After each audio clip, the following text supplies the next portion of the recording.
She's an author and an international blogger. He's a mental health advocate and an accomplished musician.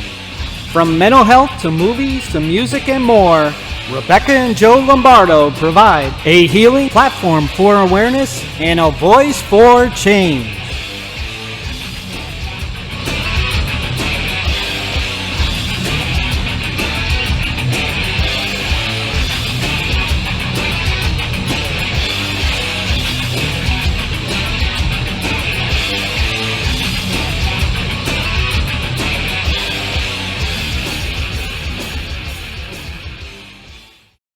Good morning, everybody. This is Shane Schultz with the Speaking of Heart Radio Network. We want to welcome you in joining us on our debut show of Voices for Change.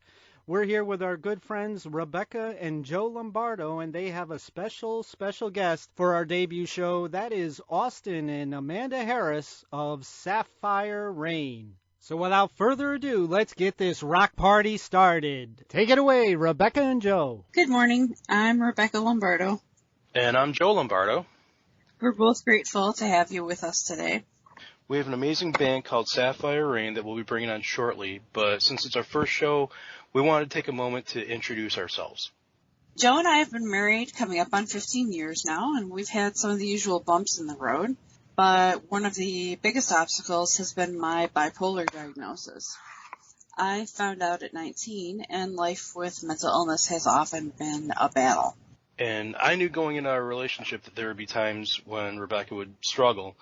But, I fell in love with her, not the illness, and I was determined to be by her side through all of it. Our marriage has always been happy, but I always haven't been stable. So in 2013, I was really struggling, and unfortunately I became suicidal. Thankfully, I lived through my attempt, and when I came out of the hospital, I knew I needed to make a change, because I never wanted to put Joe or my family through that again. I'm a stronger person for everything that I've been through, and now I'm a published author and an international blogger. Joe and I are both advocates for mental health as well. And as mental health advocates, Rebecca and I are now taking our message to an even larger audience with this podcast. Together our aim is to make a difference in the mental health community by being who we naturally are, a loving couple making their marriage work despite the challenges of mental health. We've accomplished so much by telling our story, and we hope that with this platform, we can now help even more people while having some fun. So thank you for coming along for the ride. Yes, thank you. Our first guest for our debut show is a fantastic band out of Colorado, Saphyre Rain. And just briefly, I wanted to tell you how I met Amanda, the singer of Saphyre Rain. It was about a year ago, and she approached me on Twitter and asked me if I would like to watch her video for her new song. And I watched it, and I was positively floored. It was one of the greatest songs I have ever heard. I got emotional. I had all sorts of responses to it because they, in their music, are also fighting the battle against stigma towards mental illness just the same way that I have been. So we got to talking, and I told her that I would send her a copy of my book. Since then, our relationship has developed. I think she's amazing. I think her husband, Austin, is amazing. They are the two that are in the band, and we're just really looking forward to getting to know them better and watching them progress. Hi, guys. Hey, how's it going? Thank you so much. We are here. I should have did something else. I just drew a blank because the first time. So, welcome, Austin and Amanda. Thank you for being here. Thank you. Thanks so much for having us. Absolutely. So, tell us about yourselves. How'd you guys meet? We know that you're married, but how long have you been together? This is going to be our 5th year together, and we actually met. It was kind of funny. We actually met through music. I had a band at the time, and we were getting ready to go into the studio, and we didn't have a drummer, and I had already booked the studio time. It was kind of just I was like ready to go and wanted to get music out there, and So we ended up meeting kind of through another connection that we had online, both of us, and it was kind of one of those love at first sight things, I guess you could say. He came over and we demoed some songs, just practicing, and we ended up getting married like 7 weeks later. So Oh, wow. it was kind of a whirlwind, but it was just one of those things where we connected like creatively, and it was just like spiritual. So that's our story.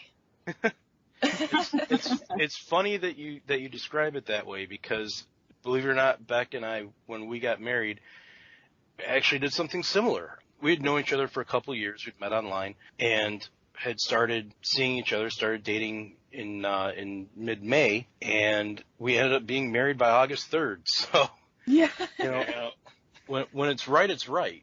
Yeah, we haven't ever looked back. I mean, there's been ups and downs, just like, financially and emotionally, but we've always been able to rely on each other, and the music has just been something that's helped get us through everything. Yeah, music is amazing for that. I can't even count the number of times that I've been in a bad place mentally or emotionally, and music really helped me bring, myself out of it. So, and especially with the message that you're delivering with your songs, it's amazing. And I'm so glad that somebody is finally out there trying to do it the way that you're doing it, because I think once it catches on, you have nothing but success in your future.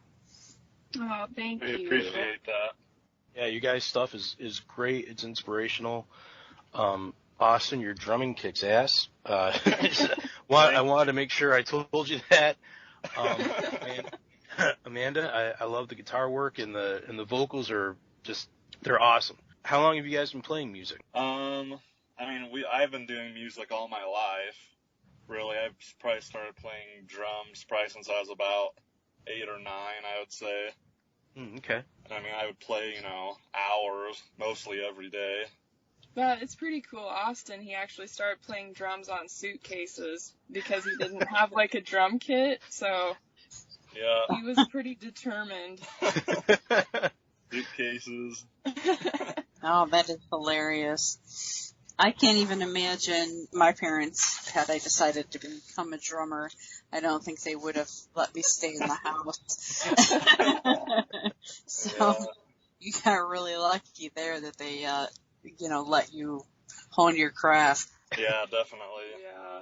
Traveling must have been difficult. You're beating on the suitcases, and you're Yeah. Yeah. going on vacation somewhere. All right. So who would you say that your music influences are? I think like our biggest influence would be Switchfoot. They're just somebody that we always come back to, like lyrically and their song structure. And John Foreman has just been a huge influence in my musical career. And then apart from that, we could probably go on forever. We really love Bring Me the Horizon, Of Mice and Men, Color Morale, The Word Alive. We like Mumford & Sons too a lot. Yeah, I grew up listening to, like a lot of hard rock and metal, like Nirvana and Pantera and bands like that. And then I think Amanda was more like country when she was growing up. Yeah, I get flack for this, but I grew up on country. That's just kind of how it was in Colorado, and that's, then when I got to be a teenager or whatever, it kind of switched into the rock scene a little bit, and eventually now metal, so. Yeah, no, we definitely listen to a little bit of everything. Yeah, it kind of creeps up on you like that. Yeah. What made you guys decide to take a stand against stigma behind mental illness with your music? Well, I think that we were just both struggled with, either being bullied or depression, and, that kind of stuff. I think that it needs to have a point. Otherwise, what is the point of doing it if there's no point behind it? Sure. I think that we just, kind of fell in love with that because there's a lot of people out there that need help. We always just enjoy helping people because it makes us feel better, and we know that we're making that person feel better as well. Sure. I was going to say, Beck and I see the same thing, with helping people out, helping friends out. We've had friends come to us in the past asking for advice, their children might be struggling or something, and we'll kind of guide them because there's really no resources out there that we've come across that will hold your hand and guide you through the way. Yeah. And even people that we don't know. I mean, I hear from people every single day, and it's incredibly rewarding, and it helps you in a sense, because now you feel as if everything that you've been through was worth it, because you can take your wisdom and impart it on other people and hopefully help them in their lives. So it's very rewarding experience, reaching out to others to try and help them with their situations. Yeah, for sure. We found that a lot because, we were originally in another band, and we had other members and stuff in the band, and we always have written hopeful songs, or we tried to be, encouraging and honest in the lyrics, but I felt like we didn't have like a direction to pursue. And then we ended up taking a break from that band because we had a baby, and we just ended up kind of getting burnt out a little bit. And that was eventually what made us realize that we needed music in our lives, because after like a 2-year break from it, we were just like kind of going crazy without music. It happens. We ended up our producer, actually, who is our producer now, Nick Sullivan, he ended up calling me one day, and he was like, I just want to know what you guys are doing with your life. And I was like, oh man, like, what are we doing with our life? And then we just kind of got to thinking, and we ended up, writing the songs on our new EP that's out, and kind of coming up with the idea behind Saphyre Rain. And it was just the two of us, and we were like, well, we'll just give it a shot, we'll just see what we can create, and ended up working with our producer, who agreed to help us, and just kind of went through the songwriting process. And then I think the whole suicide awareness and self-harm awareness kind of came out of, we had been doing some research, and it was something I just ran across online, and it was like suicide statistics for 10-year-olds. And I was like, wow. how can there be, statistics on the suicide rates of 10-year-olds? It just, of children. I had no idea that it was even such a big problem. And that's kind of where Liv came from, we both sat down and kind of collaborated on, we've had those thoughts ourselves, been through the dark times, and we were like, what could we say that would, if somebody were in that situation, what would we tell them? Right. That's powerful. That's a powerful statistic to stumble across. Yeah, it was just heartbreaking. Yeah. And you mentioned the story behind Saphyre Rain. Can you guys tell us a little bit of how the name came to be? Yeah, that was also with our producer, Nick. He's like, you guys have to have a good name. You have to change it. Well, because before our band name was Suffocation in My Silence, and it was just really long and kind of metal and angry, and it had a point, Suffocation in My Silence, but we just felt like it wasn't describing who you were. Sound. Yeah. You can make a really great song with that title, though. Yeah. That's true. We spent a lot of time. We spent probably about 6 months trying to come up with a name. And so the meaning behind Saphyre Rain is sapphires are a gemstone. And if you want to kind of take over from there. Well, yeah, it's just like how the gemstone is made from all the pressure and heat, but everything that's happening around it, but it turns into something beautiful, with all the different kinds of colors that sapphires have. And we felt like that was just a good meaning, because no matter what you're going through, or what kind of pressure the world's putting on you, that if when you get through it, that you're a beautiful person. And I think that you realize that there's a point that you're here and that you can do a lot of good. We thought it was kind of cool because, like, people mostly think of sapphires being blue, but they can actually be on almost any color, and it depends on what impurities are around when the stone is being formed. So it's kind of like the trials or the hard things in your life are what influence what color you turn into. It was just cool. Yeah. We thought it was like a good metaphor. That's very cool. Yeah, very cool. I love that explanation. Maybe I'm just going to start referring to everything I go through as impurities. Maybe it'll make it a little bit easier. Hey, I was wondering if one or both of your sons came to you because they wanted to play music, what advice would you guys give them? Oh, wow. Have you got anything for that? That's a tough one.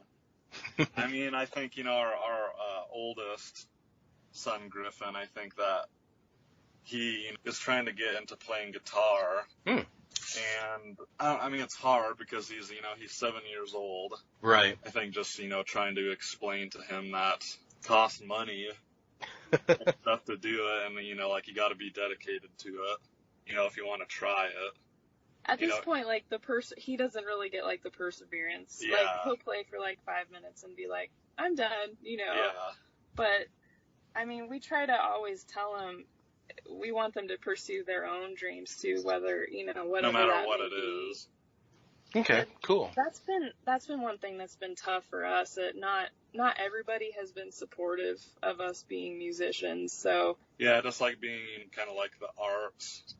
It seems like people are always kind of look differently about you. It doesn't seem to be considered a real job. Yeah, I think people consider it more of like a hobby nowadays.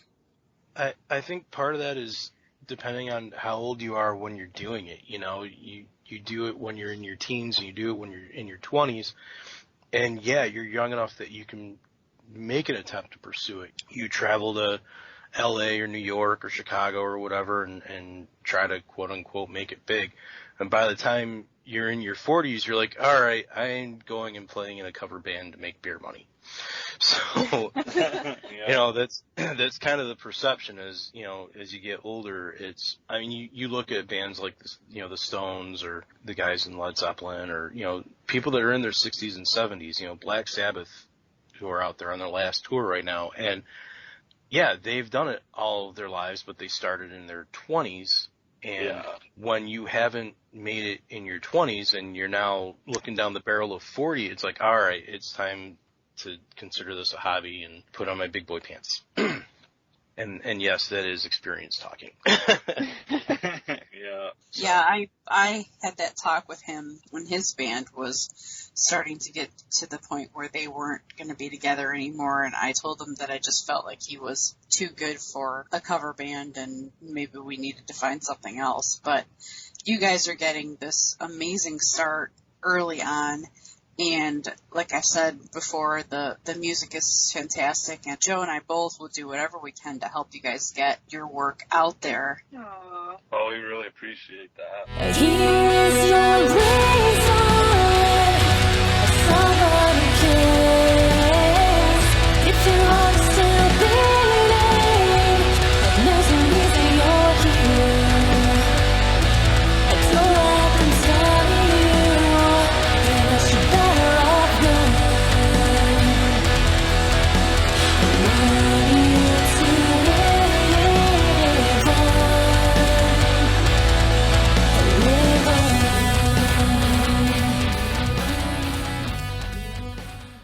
Hey everyone, this is Shane Schultz of the Risen Strength Podcast.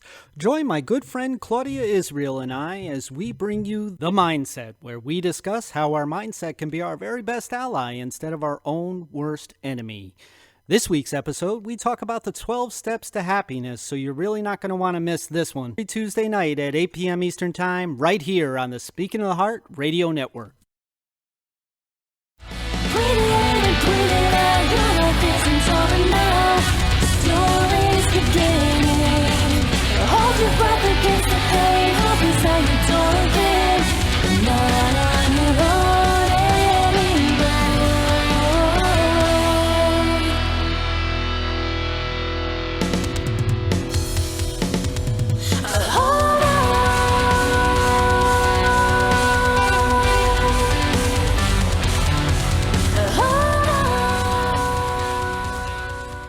So for both of you guys, what has been the best part of this entire experience? I think for me, it's been just finding confidence and my own voice. And it's just been, I'm one of those people that holds things in and waits too long to say something, and just struggled with anxiety and depression, and being the front woman of a metal band has just, it's forced me to get out of my shell. So I think that's been really rewarding, just finding confidence in that I can do this, and that I feel like I have things to say to the world, and I feel like that we can help people, and that's what we're supposed to be doing with our life. And then not only that, but just the interactions with the fans that we've had so far has been incredible. I mean, just that people want to listen to our songs, and then the positive reaction, like what Rebecca said that she had, you know, just being emotional and responsive to the songs. And that's something where we're instantly emotional, you know, like when we hear things like that, it just blows us away. Yeah, it does. Yeah, I've seen some of the responses that you guys have been getting on Twitter, especially about your music, and I think that your audience is growing. I think that things are really going to start taking off for you very soon. So, Yes. you know, we're definitely standing behind you. So, Thank you guys so much. We're so appreciative, and you guys, you both have done so much already for us too. Yeah. we still have some time. So I thought maybe we could give you guys the opportunity to promote your website, your CD, your social media, anything that folks need to know about you, to find you, to listen to your music, to get to know you guys better. Let us know if you have any future gigs in the works. Especially in Detroit. we love to go on tour or something, play out of Colorado. Yeah, right now we're just kind of trying to get all of our ducks in a row. We had our EP come out. We had a 5-song EP called Break the Cycle. That came out in March of this year, and it's on iTunes, Spotify. You can stream it on YouTube. The Google Play Store. Pretty much everywhere. Yeah. Cool. I think the most complicated thing about us is the spelling of Saphyre. We changed it so it's Saphyre, and then just rain, like a rainstorm. So it's just sapphirerain.com, and that's our website, and there's links for all of our social media on there, or Facebook, Twitter, Saphyre Rain. You can stream our EP on there. You can email us. Yeah, you can find all of our social media. Yeah. And then as far as like our future stuff, we have to play with backtracks when we play live. So that took quite a bit of learning and figuring out all of our stuff that we were going to do. So I was wondering about that, actually, how you guys did it being a two-piece and having, bass guitar or whatever else going on. Yeah, we have in-ear monitors, so like we can hear like the backtracks when we play with like a click track, just so we're on time with the tracks. Cool. And so yeah, then we have live drums and live guitar and live vocals, but it still got the sound, and I know there's some discrepancies about playing with backtracks, but I guess I should have mentioned too, 21 Pilots have been a big inspiration for us too, because they're a duo. And they're huge right now, and I mean they're, I know people, I know we're gonna get, flack for having backtracks, but yeah, I just think that it makes it sound better live, and I mean we can't play it all. Right. Exactly. You're never gonna make it. It's not like going out and, hiring a fill-in bass player or second guitar or anything like that. That would just be really annoying. The faster you realize that you're not ever going to make everyone happy, the happier yourselves are going to be. So, you know. If you're gonna make everybody happy, you might as well be the Bee Gees. Yeah. I don't know. They don't make me very happy. Well, and I mean, I don't know. I don't want to say that we'll never have another member, but it's just been like Austin and I work so well together creatively, and it's just been really cool to have it just be the two of us. Like, it's something that I didn't think was possible. And then once you kind of push your limits and figure out what is it that I can do, or what is it that we can create, you end up coming out with these things that you didn't think you could ever do. Yeah, and it's an awesome feeling to be able to create something that makes a difference, and that you had, like you said, had no idea that you could, that you had it in you. And it's got to be even more amazing for you guys right now, especially with all the feedback that you're getting with your music. Yeah. Our first show was really fun. We had a great time, and that was one thing that was kind of tough, was to get even a show booked, because it's hard. People are like, "You're a duo metal band?" Like, okay, Fighting a whole different kind of stigma there. Yeah, it's tough, I mean, like, a lot of the venues or bookers, they don't, even reply to us, but I mean, we keep trying. That's all you can do. And hopefully, that they'll get back to us sometime. I mean, I feel like, in a sense, like, it's just an uphill climb sometimes, and eventually, like, you're going to get to the top of the hill and be able to go down the other side. Like, you just have to keep professional and persevere, and it's going to end up paying off. Yeah. Yep, and let the music speak for itself. Yeah, for sure. Yeah. Because it's so inspiring. I think that, gosh, I don't know, Joe's band had similar issues, and the music really started to just tell the story for them. So I know you guys you've been playing for a while, but you're relatively new to, playing out at bars and things like that. So, just like we've said to you a million times, you're great, and just hang in there, because we really think that you've got something. Yeah, absolutely. Just persevere. There's going to be tough gigs. There's going to be gigs where you show up and there's like 5 people in the crowd, and what you do in those situations is you put on the same amount of show as if you were playing in front of 20,000 people. You put it all out there, and you'll get a reputation, and before you know it, you've got people pursuing you and saying, hey, we've got this show coming up on this date. Are you guys available? You're at that point where it's tough trying to establish your name, but once your name gets out there, it just takes off. Word of mouth is very powerful. Yeah. Yeah, we keep hearing that, and it's good to have that confirmation again, because I can't say enough about perseverance. It's been a journey, just getting the EP made and financing everything, and it's been cool though. Like, I wouldn't trade the experiences for anything. Are you guys doing anything as far as merch is concerned? T-shirts, stickers? We do. We have T-shirts on our website, and do you have anything? Necklaces. I make handmade necklaces too. It was kind of like a hobby, so. Mention your Etsy site, because I have your necklace that you made for me hanging from my lamp next to that's on my bedside table. So I was going to have you mention your Etsy site so that people could reach out and maybe take a look at that. Oh yeah.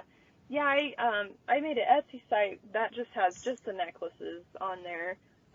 That's called Elry's Embers. I kind of got into that. It was like a trade-off almost for like another. I hear a lot about people that are creative, saying that they don't only have one creative outlet, and that if they have a second one, it helps their primary creative outlet. So I thought, well, what do I kind of like to do? And then I like the gemstones and stuff that I had said earlier, and so kind of just got into crystal necklaces and different stuff. And so that the Etsy stuff is just the things that I come up with in my spare time. ELYRIES Embers. Okay. Very cool. So we've got some time left. We have a few questions that we have planned on asking every guest. We could throw some your way if you're ready for them. Sure. Yeah, that's good. Do you guys happen to have 3 top favorite movies? Top favorite movies? Oh, that's tough. Oh, man. Well, I like a lot of comedy. Probably have to say, like, I really like Dumb and Dumber or Ace Ventura. That's definitely up there. And I like The Office, the TV show. I know that's not really a movie, but watch a lot of that. It's okay. I'm sure they'll make a movie out of it sooner or later. Yep. But I don't know, like movie-wise, I mean, The Avengers is always good. Superhero movies. There you go. Yeah, all the Marvel stuff is Yeah. really good. Well- We're big suckers for Disney, too. We love Yeah. all the Disney kids movies, and I think we like it more than our kids, too, sometimes. Yeah. What was that movie that we saw? The Huntsman. Oh, yeah, Snow White. Oh, and the Snow White and the Huntsman. That was All right, say that again. The snowman and the snow. What is it? Snow White and the White. Huntsman. Yeah, that. I can't believe Yeah, that we that- got a metal band here and we're talking about Disney and all. But okay, go ahead. Guilty pleasures. There you Yeah. go. Well, that's one thing that you'll quickly learn about Amanda is she may be the front person of a metal band, but she's one of the sweetest people and definitely not somebody that I can talk to horror movies about or anything like that. She's very, very sweet and kind-hearted, and I think that Disney kind of fits her personality for me anyway. Well, I'll tell you, the producer's got a question here. How much fun Okay. was it, and how did you come up with the video Glow? Oh, man. That. That was, the video for Glow was actually a disaster. We were supposed to, we had booked out like this old abandoned house, and we had contacted the guy who owns the property, and we were like, you know, we want to shoot a music video here, blah, blah, blah, this is the date. We had our filming people scheduled for us, and comes up to the date, and we can't get a hold of the guy. Yeah, it's the day before.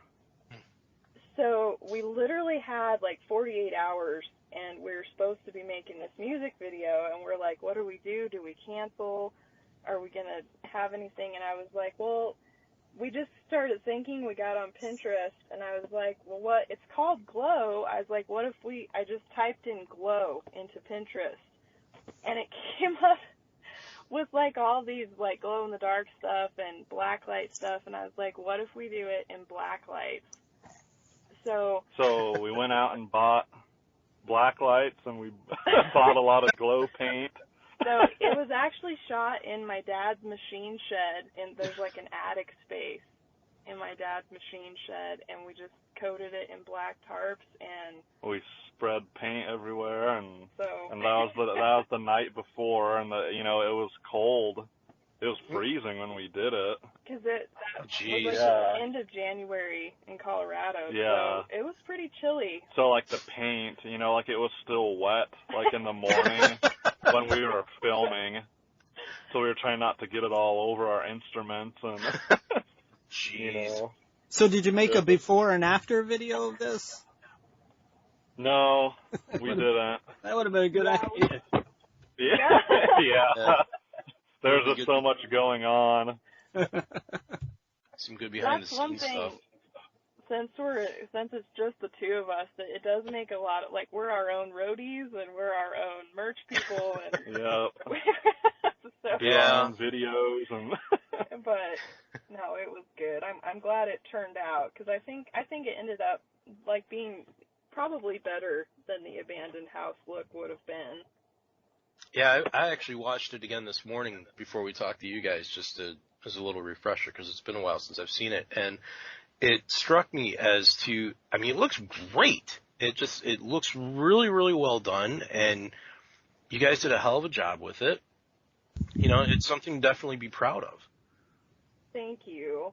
We're actually going to be re-releasing it like a re-edit. yeah, there's like a few things that we picked up on, like some of the vocals weren't lining up and stuff. But I mean, we were trying to get it out there, but we're gonna re-release it. with new edits. Okay. And just so people know where they can see your videos, what is your Saphyre Rain YouTube video? Yeah. The main place to see like all of our videos is YouTube, and our YouTube channel is Saphyre Rain Official. And I think, like, even if you just type in Saphyre Rain into YouTube, it comes up. Or I think they're also on the homepage of our website, both the videos. Yeah, you can find them on our website. Okay. Cool. All right, I got one last question as the producer. Okay. With your lyrics talking about a very serious subject, when we're talking about mental illness and so forth, have you had any backlash with that, or has it been opposite of that? I feel like that kind of like ties into like us trying to book shows, because I feel like the subject matter, like it's not a fun subject matter. Mm-hmm. You know, I feel like, you know, if we're going to go play in a bar, I don't think that that's really what people want to hear. Well, it does. So, I mean, yeah, it does depend. I think on who you're talking to. Some people definitely don't want to hear it. Yeah. And but I don't know. I mean, it's fit us really well, because we're not really in the business of saying things that everybody wants to hear. So yeah, right. I think that's just where we need to establish, you know, our name, and then I think, you know, like Joe said, that then, you know, people will start coming to us, and I think that's just the point where we need to get. Yeah.